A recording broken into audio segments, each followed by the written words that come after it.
Joining me to do that is Honorable Caroline Chege. Good morning, and thank you for joining us this morning. Always looking bright at this time in the morning, and thank you for coming. So we're going to go straight to the Standard as usual, and we'll start off with what is on the headlines of the Standard. And the headline is Raila split Kenya into 14 regions. This, of course, is what was captured from his speech yesterday as he gave his address during the devolution conference. So, of course, a new suggestion on splitting and having three-tier government, where you have the national government, the county government remains as it is, but we put another layer in between. So, proposal brought by the former Prime Minister. Your thoughts? Thank you for having me on the show. First of all, I'd like to talk about the three-tier government. Have we looked at devolution?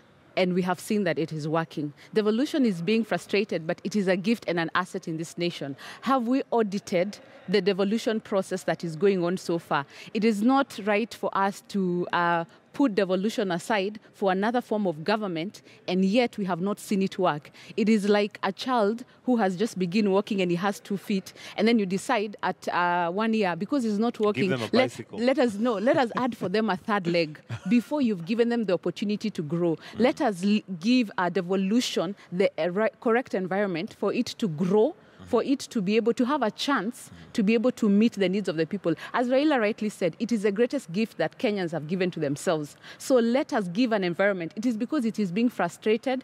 There is a lot of corruption. There is a lot of nepotism. But on the other hand, devolution also, we have seen like places like Northeastern where they never had health, they never had access to water, the most basic human needs. Now they have access to those needs. So devolution is truly the greatest asset, but let us give it an environment for it to grow and evolve for us, not when it's barely 1 year old, 1 term old. We want now to form something else, and then if it doesn't fail, in this country we have to adapt where, for instance, you remember we had the Millennium Goals, and then we had Vision 2030, and then we had SDGs. Do we sometimes do too many things at the same time? Because we're hardly done with the conversation of having a position of premier, of prime minister. And this, of course, was coming from the opposition as well, where they were, suggesting that maybe it is time for us to have an expanded executive before that conversation is even exhausted, and whether we can go to a referendum. Here we are again, already looking at another tier of government. Are we sometimes guilty of doing too many things all too quickly before we have tested, what is already in place? Mike, let me just highlight and talk about, for instance, the request to expand the executive. To be honest, the only reason, if we are truly transparent and honest, the only reason we want to expand the executive is to create jobs for some certain people in this nation. And these certain people, to be honest, it is those who are over 50. Allow me to come in here, because that could be a political statement. But if you look at it from a governance perspective, and I just want to challenge your thoughts there, if you look at it from a governance perspective, our winner-takes-it-all system doesn't seem to work for us, which is why every single time we go to the elections, we have a divided country. Why? Because you have the winner and you have the loser. Their margin is normally very, very slim, and as a result, the loser has to basically wait for another 5 years. So with an expanded executive, then whoever loses still has a position that they can be able to influence governance in this country. Mike, using the taxpayers' money, 50% of taxpayers, the national taxpayers' money, is going to 10% to already pay executives and the people who are elected in government. Can we have a nation that looks at development rather than expanding positions, expanding governance position? Can we deal with the governance, the people who are already in place, rather than expanding the executive that is already huge in its place? And that is why even there are people who are talking about decreasing it so that it can be able to be effective and transparent and accountable. It is already big. About the winner takes it all, can we put an upper hand to development in this country? Okay, fine. Before even we look that the winner takes it all, do the counties know the hundreds of thousands of people in each of the 47 counties of the young people that are unemployed? Why can't we have these conversations? We are talking about expanding the executive, why can't we expand opportunities for young people to be able to participate in governance in this nation? Okay, but now coming back to the headline of the Standard and Raila's speech yesterday, one of the things that we must admit is that devolution as it is has not worked as well as we have expected it to work. Could this third tier of government maybe help us be able to make everybody accountable? Because we're looking at the executive, there's been quite a number of issues on the executive arm of governance, yes, and all the three arms of government. Secondly, there's also been an issue with devolution. Third, resources from national government to county government. Could this tier now be able to solve that possibly? Mike, let us start that the reason devolution is not working is because it's not been streamlined. As we speak, we have 341 billion of the national taxpayers' money that goes into the county. 341 billion, meaning that the Kenyans believe in devolution. But the reason is there is too much corruption. There is lack of transparency, no accountability, and no one is being held into accountability. If we do streamline, we have instances where the local leaders or the people who are in charge in the high places, they are the ones who own the companies, they are the ones who run the tenders, they are the ones who pay themselves, and there is no environment for an audit. You saw the cartoon we saw yesterday. There are no auditors that have been given the full leeway to properly audit devolution. If devolution is streamlined, properly audited, opportunities are given to the young people, to the entrepreneurs, to the professionals in the county, and money doesn't go in form of salaries to the leaders, it doesn't go in form of tenders to the leaders, and that is why people are kind of worshipping the governance or an elected position, because they are seeing that is where everything is. So until we understand that devolution needs to be audited in a very free and fair capacity, it needs to be streamlined, it needs to be open and transparent. It's because it's been frustrated, or it's walking in a crutch and not on its own 2 feet. Okay, and well, looking also, since we are now on that, the headline for the nation is still the same. Raila reveals why counties are in danger, and this opposition leader says he will work with the president to fight graft. And the other question that maybe we need to look at, Caroline, is the fact that we have so many, and if we expand this conversation, we have so many institutions that have been put to safeguard and ensure that things are done in a right way, but they don't seem to be working. Devolution is not failing simply because it is not a good idea. Yes. It is because maybe those who have been put in charge of managing that particular process, managing the resources, managing the offices that come with devolution, have basically just disregarded their responsibility, regardless of Chapter 6 of the Constitution. Leadership and integrity. It's something that we don't seem to have. So having a third tier of government is simply just making it more bureaucratic. What I'd like to say, Mike, until the day we see that whoever who has practiced nepotism at the county government level, the day we see penalties on those who commit crimes, corruption crimes, economic crimes, and nepotism crime, that is the day devolution will work. When we start penalizing those people who are caught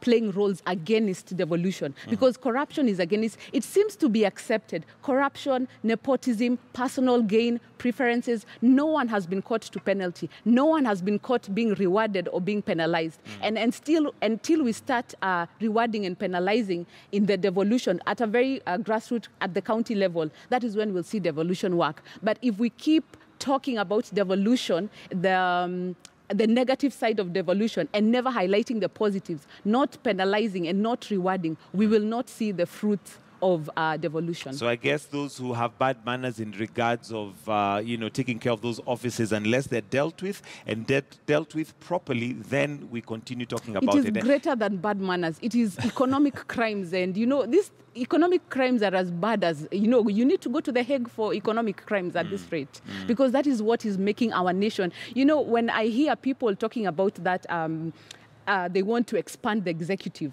And right now we have a freeze in the nation where no employment is happening. We have hundreds of thousands of young people graduating, people at the grassroots who even don't have access to university and, because maybe they can't afford the fees. They have got no place to go. And then we see when they're over 60 years old, they are still fitting themselves in. Where will the young people go in this nation? Can we have that narrative in devolution? Can we create opportunities, not just inside government, but if they create in industries with that money. Instead of the money going to corruption, it goes to industries. Surely, we will not be talking about a third-tier government. All right, and well, in case you're wondering what it's all about, it's the headlines of the Standard this morning. Raila split Kenya into 14 regions, and get yourself a copy of the Standard and see what the details of that are. But let's look at other stories in the Standard. On page 6, we have farewell, and this is regarding one of Kenya's leaders who passed away some time ago, and yesterday was the funeral service, Kenneth Matiba. And of course, there was tributes and accolades read yesterday of the great fight that Matiba has had for multipartyism in this country. Truly, the late Matiba was an honorable man, an admirable man that we could admire. Yesterday, I listened to His Excellency Uhuru Kenyatta call him a father and a mentor. And my question is this: all these great people who were present yesterday at All Saints Cathedral, were they present in the late Matiba's life? Did they go to his home to praise him? I was thinking, if, for instance, if Matiba woke up and had those praises, has he received those praises when he was alive? Matiba was a man who worked hard to be able to own what it is he owned. I don't think we can we even say the same of the great the people who are now financially wealthy in the political scene? Have they earned their... Have they worked as hard as Matiba Have they worked as hard, Matiba? You know, owning great schools, great commercial businesses, and then giving all that for the sake of the nation. Truly, when he was alive, we did not give him the credit that was due. This is what you call a true statesman that we need to emulate. And what is sad in this nation is that we wait for someone to die and then we acknowledge how great they were. It was the same with Wangari Maathai. When she was alive, we never acknowledged her greatness. But when she passed on is when we acknowledge how great we are. Can we acknowledge the statesmen and the stateswomen in this nation? We give them due credit. We give them due appreciation and gratefulness when they are alive and not when they are dead. And yes, of course, that also speaks to how we treat our national heroes. Yes. I mean, we still have some who are alive, the likes of Reverend Timothy Njoya. Yes. One might ask, what has the nation done for him, given the fight that he did for multipartyism and the reason why we're here today? But we seem not to treat our heroes well, although I'm not sure it's uniquely a Kenyan thing. It just seems that they say that there's a saying where I come from that you only know that a cow had milk after it's dead. So it seems like it's something that traditionally has been happening. It could be a Kenyan thing because we know when the late Wangari Maathai was alive, when she went to Europe, she had a bigger reception than the Prime Minister there. So we must appreciate a lot of our heroes that we know are back in the home. They have contributed a lot to this nation. And heroism doesn't necessarily mean wealth, but you have given your life for the sake of this nation. Absolutely. Yes. All right, looking at other stories in the Standard today on page 9, there's also an interesting story. This is Matters Politics. And Raila's 5 demands to Uhuru before talks. Now, of course, there's been mystery surrounding the handshake that took place some time ago between the opposition leader Raila Odinga and the president, that's Uhuru Kenyatta. And this, of course, the mystery being what was the agreement. But Raila now comes out and says that part of the issues that he gave as a demand, he requested that, first of all, number one, he would only talk to Uhuru Kenyatta, not his handlers. And number 2, some of the 5 points that he said must be addressed. And I'll just read them. There's election malpractice, there's corruption, tribalism, devolution, and security. So are we getting closer to knowing what the handshake was all about, do you think?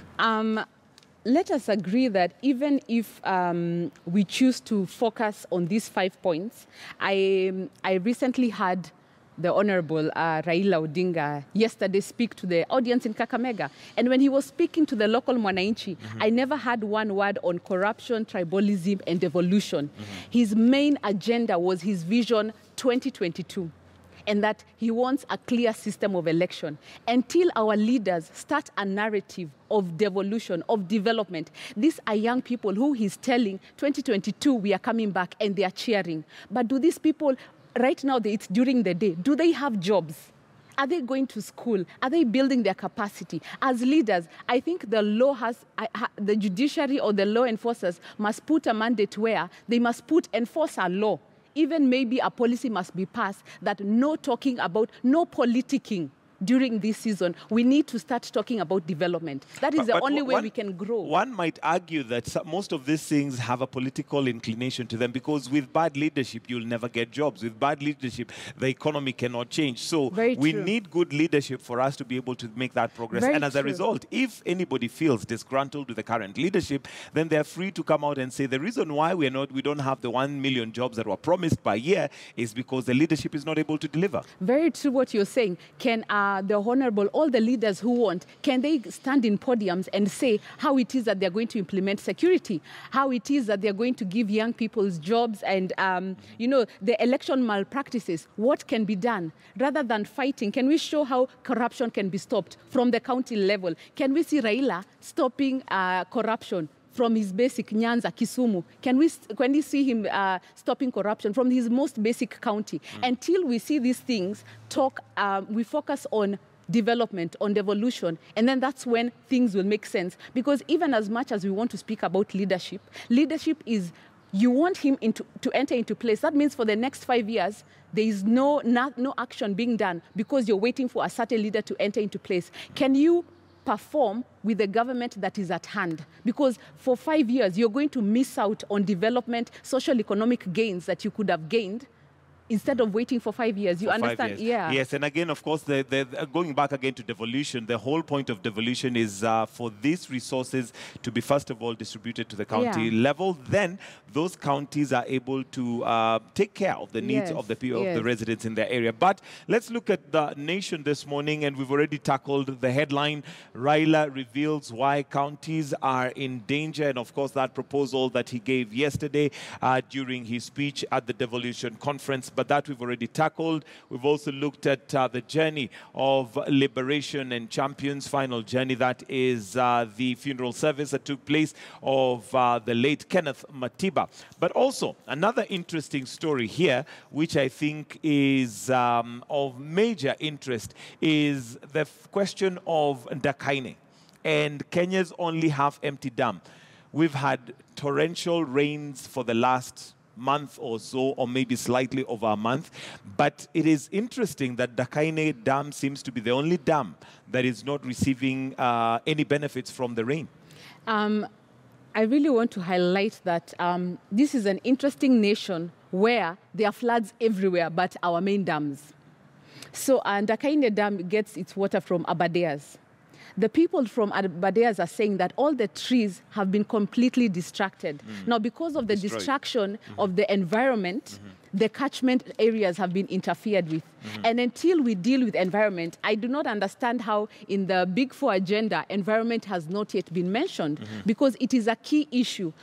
All the trees, despite the logging having been to be curbed, the destruction that has happened in the forest of Abadeas has ensured that Abadeas also feeds into the Susuma Dam and also the Ruiro dams. Both of them are full, on in Ndakaine. So could this be sabotage? Could this be artificial shortage? What is the real reason why the Ndakaine Dam is not receiving? Yeah, what has happened to the catchment areas that are meant to bring in water? And of course, we know that one of the biggest businesses right now, especially in urban areas, starting with Nairobi, is the sale of water. You know, with boreholes and bowsers, basically left, right, and center. And this is because of an issue that we have at Ndakaine. Although one of the engineers was asked about that question as to whether maybe there is deliberate diversion of water there to Ndakaine Dam, and he denied. But we're waiting to see how that goes. Now, one of the things I want us to also look at before we wind up is on page 6 of The Nation. And this is, again, the devolution conference. Raila cites graft as devolution's greatest threat.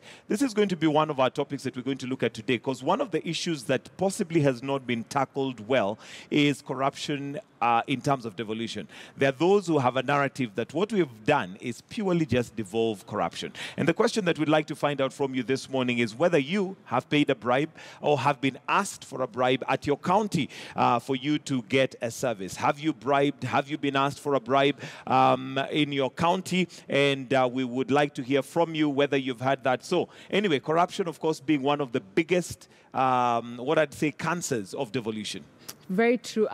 Corruption at the county level is where the auditors need to come in without apology. Without auditing of devolution in each and every county, corruption and graft will continue to eat up the entire devolution. And now this is where we'll be forced now to implement what Honorable Raila was talking about, the third tier, because graft cannot be accepted. It is worse than cancer. Before long, devolution will be dead, and we'll talk about it negatively. And yet, the positive aspects of devolution are great, but with graft, it will die before it has even evolutioned to be what we want it to be. But at the same time, as a nation, why are we silent? Because graft is not committed on its own. There are specific individuals and cartels that are causing this graft. But are we putting them to task? Who is putting the cartels to task?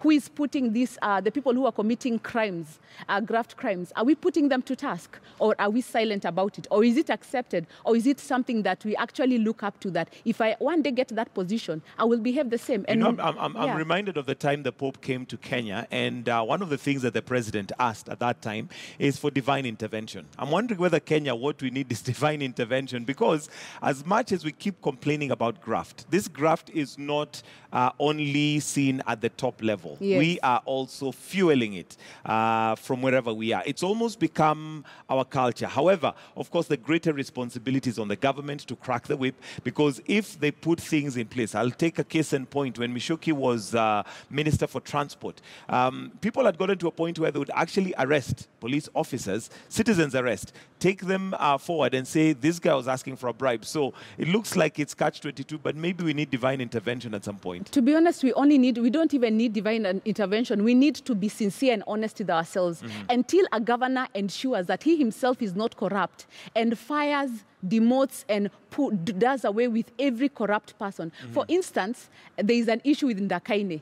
The day we see the leaders, the executive, putting aside those people who are in Ndakaine, who are responsible of the sabotage of the water, people who are responsible of destroying the catchment of water from the Abadeas, until we start seeing certain individuals being put to task, being put aside, actually being arrested. We need to see people behind bars, and then we will know that corruption and graft is being dealt with. Yeah, it is being dealt with. All right, and we finish off with a cartoon here before I look at sample your response. But there we have it. It's a devolution conference, of course, with the big fish sitting in their 4x4s. And guess who has to fuel their car, despite the fact that they're so short and so small to even fill up their tanks? It's Wanjiko, the taxpayer. But there you go. That's what we have for you on the papers this morning. On the question of the day, have you paid a bribe for a service in your county? Okay. That's hate mail, so I think I'll just get out of that. Some of it is not even legible on air. But anyway, that's where we wind up our newspaper review this morning. And, well, do stay with us right here on Morning Express. We are going to take a short break, and this is where we release our KTN Home viewers, and Life and Style is going to begin. For those of us on KTN News, and if you'd like to continue with us on KTN News, if you're on KTN Home, shift over to KTN News, and vice versa. But this is where we say goodbye. Do stay with us. Later on, we're going to be looking at this huge cancer of devolution, which is corruption, and finding out what's happening also at the devolution conference. For now, we take that break. We'll be right back. Caroline, thank you.